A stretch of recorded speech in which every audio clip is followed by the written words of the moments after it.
In a small village, a poor boy named Aarav walked barefoot to school every day.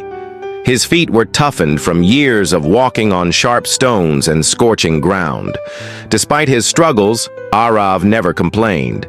He loved learning and dreamed of becoming a teacher someday.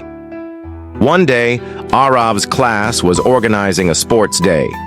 The teacher announced, "Everyone must wear proper shoes to participate." Aarav's heart sank. He didn't own a single pair of shoes. That night, he sat outside his tiny hut, staring at the stars, whispering, "If only I had shoes, I could show everyone how fast I can run." The next morning, Aarav decided to take part in the race barefoot. His classmates mocked him. "How will you run without shoes? You'll embarrass yourself." They laughed, but Aarav smiled and said, "I'll try my best."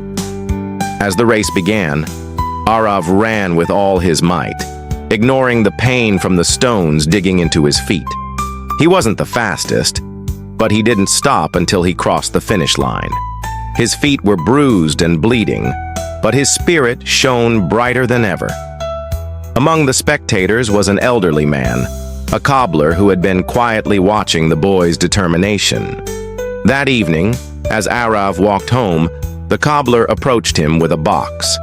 Inside was a pair of beautifully handmade shoes. "I saw your courage today," the cobbler said, "and I wanted to give you these." Aarav's eyes filled with tears as he hugged the cobbler tightly. The next day, he proudly wore the shoes to school.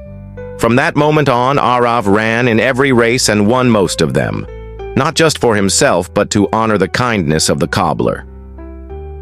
Years later, Aarav became a teacher, just as he had dreamed.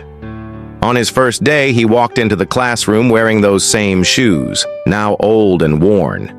He told his students, "These shoes taught me that no matter how tough life gets, kindness and determination can take you far."